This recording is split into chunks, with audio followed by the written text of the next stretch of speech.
പാരൻസിന് എതിർപ്പ് എന്നുള്ളതിനൊരു കാരണം എന്താണെന്ന് വെച്ചാൽ ഒന്ന് ചേട്ടൻ്റെ കല്യാണം കഴിഞ്ഞു, ഏകദേശം 6-7-8 മാസം കഴിഞ്ഞു. അപ്പം എൻ്റെ പഠിത്തവും കഴിഞ്ഞു, ഇനി ഞാൻ PG പഠിക്കുക എന്നൊരു ചിന്ത. അപ്പം PG എൻട്രൻസ് ഞാൻ എഴുതി എല്ലാം കഴിഞ്ഞു. അപ്പം അവരുടെ ഒരു പ്രതീക്ഷ PGക്ക് പോകുന്നു. പിന്നെ ചേട്ടൻ്റെ കല്യാണം കഴിയുമ്പോൾ നാച്ചുറലി ഇനി ഞാനാണല്ലോ അടുത്ത കാൻഡിഡേറ്റ് എന്നുള്ളത്. അപ്പോൾ ഒരു വിവാഹം ആലോചിക്കുക എന്നൊരു ചിന്തയൊക്കെ ആയിരുന്നു അവരുടെ മനസ്സിലും. ഒരു അൺഒഫീഷ്യലായിട്ട് എവിടെയൊക്കെ ആലോചിച്ചിട്ടുമുണ്ട്. മാട്രിമോണിയിൽ ഇടുക അങ്ങനെയൊന്നുമല്ല, ആരൊക്കെ അവിടെ നിന്ന് ഇവിടെ നിന്നൊക്കെ പറയുന്നു. അപ്പോൾ അവരും സ്വപ്നം കാണാൻ തുടങ്ങി എൻ്റെ ഒരു വിവാഹം എന്നൊരു രീതിയിലെല്ലാം. അപ്പം അങ്ങനെ അപ്രതീക്ഷിതമായ ഒരു സമയത്താണ് ഞാൻ അവരോട് പറയുന്നത് എനിക്കിങ്ങനെ ഒരു ആഗ്രഹമുണ്ട്. അപ്പം തുടക്കത്തിൽ നിന്നല്ല, പെട്ടെന്ന് അത് കേട്ടപ്പം അവർക്കൊരിക്കലും അക്സെപ്റ്റ് ചെയ്യാൻ പറ്റിയില്ല. അമ്മയായിരുന്നു ഒരുപാട് എതിർപ്പ്. ചാച്ച എങ്ങനെയാണെന്ന് വെച്ചാൽ എതിർപ്പുകൾ പ്രകടിപ്പിക്കാത്ത ഒരാളാണ്. പ്രകടിപ്പിക്കുന്നത് സൈലൻ്റ് ആവുക എന്നുള്ള ഒരു രീതിയിലാണ്. പക്ഷെ അമ്മ തുറന്നത് പ്രകടിപ്പിക്കും. അപ്പം അമ്മ തുറന്ന് പ്രകടിപ്പിച്ചത് പോകണ്ട എന്ന രീതിയിൽ തന്നെയാണ്. പക്ഷെ ചാച്ച എന്നോട് ഒരിക്കലും പോകരുത് എന്ന് പറഞ്ഞില്ല. കാര്യം അത് പറയാനൊരു പേടി എന്തോ ഉണ്ടായിരുന്നു. പിന്നെ അമ്മ നന്നായി കരച്ചിലായിരുന്നു ഏകദേശം. കാര്യം ഞാൻ സെമിനാരി കയറിയപ്പോൾ ആദ്യത്തെ വർഷം ആന്ധ്രയിലായിരുന്നു.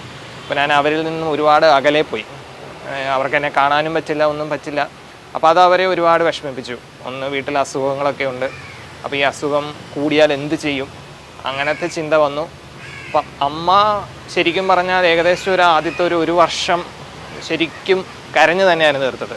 കരഞ്ഞു തീർക്കുന്നു എന്ന് പറയുമ്പോൾ ഫോൺ വിളിക്കും. ആഴ്ച 2 ദിവസമാണ് തുടക്ക കാലഘട്ടത്തിൽ ഞങ്ങൾക്ക് ഫോൺ വിളിക്കാൻ പറ്റുള്ളൂ. പിന്നെ ഞങ്ങൾ 17 പേരുള്ളത് കൊണ്ട് ചിലപ്പോൾ ഫോൺ കിട്ടില്ല. അപ്പോൾ അങ്ങനെ വരുമ്പോൾ അമ്മ റെക്ടറച്ഛനെ വിളിച്ച് കരയും, അവൻ എങ്ങനെയെങ്കിലും ഫോൺ കൊടുക്കുമെന്ന് പറഞ്ഞ്. അപ്പോൾ അച്ഛൻ ഫോൺ തരുമായിരുന്നു എനിക്ക്. അപ്പോൾ ഈ ഫോൺ കിട്ടുമ്പോഴെല്ലാം പറയുന്ന ഒറ്റ കാര്യമുള്ളൂ, കുറേ കരഞ്ഞു കഴിയുമ്പോൾ പറയും നീ പോര്, ഞങ്ങൾക്ക് വയ്യ. അങ്ങനത്തെ കാര്യങ്ങളാണ് അവർ പറഞ്ഞുകൊണ്ടിരുന്നത്. അമ്മയും ചാച്ച പിന്നെ അധികം മിണ്ടില്ല. ചാച്ച ആകെ ചോദിക്കുന്ന ഒറ്റ ചോദ്യം സുഖമാണോ, പിന്നെ ഒരു നീണ്ട സൈലൻസാണ്. അത്രേ ഉള്ളൂ സാധാരണ ഫോണിൽ കൂടെയുള്ള സംസാരം, അതിനപ്പുറമൊന്നുമില്ല. അപ്പം ഏകദേശം എന്നെ കാണാൻ പറ്റുന്നില്ല. അപ്പോൾ 1 വർഷത്തോളം അമ്മ കരഞ്ഞു. പിന്നീട് അടുത്ത വർഷം നോവിഷ്യേറ്റായിരുന്നു. അപ്പോൾ ഒട്ടും കാണാൻ പറ്റില്ല, ഒട്ടും സംസാരിക്കാൻ പറ്റില്ല.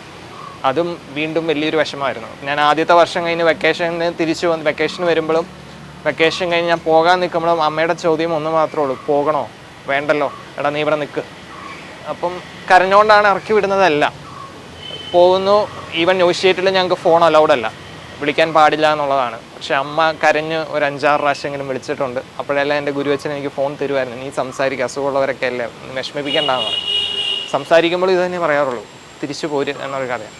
അപ്പോൾ 1 വർഷം നന്നായി കരഞ്ഞു തീർത്തു. പിന്നീട് ഒരു 2 വർഷമെങ്കിലും വിതുമ്പി തീർത്തു. ഒരു 3 വർഷം എടുത്തു. ഞാൻ ഫിലോസഫി കയറി 1 വർഷമൊക്കെ കഴിഞ്ഞ് മാറായപ്പോഴാണ് അമ്മ എന്നെ വിളിച്ച് പറയുന്നത്, ശരി ഇനി മുതൽ ഞാൻ നിനക്ക് വേണ്ടി കരയില്ല, നീ പോയത് ഓർത്ത് കരയില്ല, ഞാൻ ദൈവത്തിന് നന്ദി പറഞ്ഞ് പ്രാർത്ഥിക്കാൻ പോകുന്നു. അപ്പോൾ ഏകദേശം ഇത്രയും കാലഘട്ടം അമ്മ ശരിക്കും കരഞ്ഞ് വിഷമിച്ചാണ് തീർത്തത്. എൻ്റെ ഫാദറാണെങ്കിൽ മിണ്ടാറില്ല എന്ന് വെച്ചാൽ ദേഷ്യം കൊണ്ടല്ല, പൊതുവേ മിണ്ടാത്ത ഒരാളാണ്, അധികം മിണ്ടാത്ത ഒരാളാണ്. പിന്നെ ഇങ്ങനെ ഒരു വിഷമം ഞാൻ പോയി എന്നുള്ളതൊരു വിഷമം. പക്ഷെ പിന്നീട് ഫാദറാണെങ്കിലും പറയുന്നൊരു കാര്യം, എന്തെങ്കിലും ഒരു ബുദ്ധിമുട്ടുണ്ടെങ്കിൽ തിരിച്ചു പോര്, നീ അവിടെ പിടിച്ചു നിൽക്കണ്ട, അങ്ങനത്തെ ഒരു കാര്യം മാത്രമാണ്. പിന്നീട് എൻ്റെ ഫാദറും അക്സെപ്റ്റ് ചെയ്യാൻ തുടങ്ങിയത്. അച്ഛൻ്റെ ചാച്ചൻ പറഞ്ഞ പോലെ ഈ ഒരു വൈദിക കാലഘട്ടത്തിൽ എന്തെങ്കിലും ബുദ്ധിമുട്ട്, ഈ ഒരു ലൈഫ് ഗിവപ്പ് ചെയ്യണം, തിരിച്ചു പോകണം, അങ്ങനെ എന്തെങ്കിലും ഒരു ഫീലിംഗ് അത് വൈദിക കാലഘട്ടത്തിലോ അല്ലെങ്കിൽ MBBS കാലഘട്ടത്തിലോ ഏതെങ്കിലും ഒരു സിറ്റുവേഷനിൽ ഉണ്ടായിട്ടുണ്ടോ? പഠിക്കാൻ ബുദ്ധിമുട്ട് ഏതായിരുന്നു എന്ന് ചോദിച്ചാൽ അത് മെഡിസിനാണോ വൈദിക പഠനമാണോ എന്ന് ചോദിച്ചാൽ അത് ഉറപ്പായിട്ടും മെഡിസിൻ തന്നെയായിരുന്നു. കാര്യം മെഡിസിൻ എന്നുള്ളത് കുറേ പ്രാക്ടിക്കലും പിന്നെ അതൊരു വാസ്റ്റ് ടോപ്പിക്കാണ്. പിന്നെ മെഡിസിൻ പഠിക്കുമ്പം ഒരു ഭയത്തോടു കൂടിയാണ് പഠിക്കുന്നത്. പാസ്സാവുമോ എന്നൊരു ചിന്ത, പ്രൊഫസേഴ്സിനെ പേടി, പ്രാക്ടിക്കൽ എക്സാം കുറേ ഉണ്ട്, അങ്ങനത്തെ കാര്യങ്ങളൊക്കെ വരുമ്പം വൈദിക പഠനത്തിലേക്ക് വരുമ്പോൾ പഠനം അങ്ങനെ ഒരു ബുദ്ധിമുട്ടായിട്ട് തോന്നിയിട്ടില്ല. പിന്നെ എന്നോട് ഇപ്പം ചാച്ച പറയുമായിരുന്നു എന്തെങ്കിലും ഒരു ബുദ്ധിമുട്ടുണ്ടെങ്കിൽ പോര് എന്ന് പറയുമ്പോൾ, പക്ഷേ ഇന്ന് ഞാൻ അച്ഛനായി നിൽക്കുമ്പം എനിക്ക് അഭിമാനത്തോടുകൂടി അല്ലെങ്കിൽ സന്തോഷത്തോടു കൂടി പറയാൻ പറ്റുന്ന ഒരു കാര്യം എന്താണെന്ന് വെച്ചാൽ, ഇപ്പോൾ 10 വർഷത്തോളം ആകുന്നു ഞാൻ സെമിനാരി ഫോർമേഷൻ കഴിഞ്ഞാണ് ഞാൻ അച്ഛനായത്. ഒരിക്കൽ പോലും ഞാൻ ഈ തിരഞ്ഞെടുത്തത് തെറ്റായി എന്ന് എനിക്ക് തോന്നിയിട്ടില്ല. അങ്ങനെ ഇത് വിട്ടു പോകണം അങ്ങനെ ഒരു ചിന്ത ഒരിക്കൽ പോലും എനിക്ക് വന്നിട്ടില്ല. അത് ദൈവാനുഗ്രഹം തന്നെയായിരിക്കാം, അത് എൻ്റെ കഴിവോ ഒന്നുമല്ല. കാര്യം ഞാൻ ചേർന്നപ്പോൾ എല്ലാവരും എന്നോട് പറഞ്ഞത്, ഒന്ന് ഞാൻ 27 വയസ്സായിട്ടാണ് ഞാൻ സെമിനാരി കയറുന്നത്.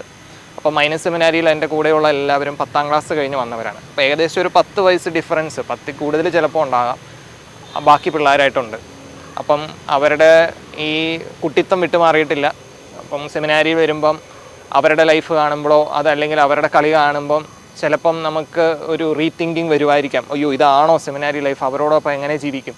അതായിരുന്നു എന്നോട് പറഞ്ഞ ഒരു വലിയൊരു കാര്യം, ഒരു വലിയ ചലഞ്ച് അതായിരിക്കാം, അവരോടൊപ്പം അഡ്ജസ്റ്റ് ചെയ്ത് ജീവിച്ചു പോവുക എന്നുള്ളത്. പക്ഷേ എനിക്ക് ദൈവം അനുഗ്രഹിച്ച് ഞാൻ ഏറ്റവും അധികം എൻജോയ് ചെയ്തതും സന്തോഷിച്ച വർഷം ആദ്യത്തെ വർഷമാണ് ആന്ധ്രയിൽ വെച്ച്. അന്ന് ഞങ്ങൾ മൊത്തം 17 പേരുണ്ടായിരുന്നു. അപ്പോൾ ആ 17 പേരും അതിൽ 4 ആന്ധ്ര സ്റ്റുഡൻസ് ആയിരുന്നു, ബാക്കി എല്ലാവരും മലയാളികളാണ്. പക്ഷേ അവരോടൊപ്പം ഉണ്ടായിരുന്ന ആ ഒരു വർഷം ഏറ്റവും മനോഹരമായ വർഷമായിരുന്നു. എനിക്കൊരിക്കലും അവരുമായിട്ട് ഒരു ബുദ്ധിമുട്ടോ, ഞാൻ അവരുമായിട്ട് അഡ്ജസ്റ്റ് ചെയ്യുന്നതിനേക്കാൾ അവർ ഞാനുമായിട്ട് അഡ്ജസ്റ്റ് ചെയ്തെന്നാണ് എനിക്ക് തോന്നിയിട്ടുള്ളത്.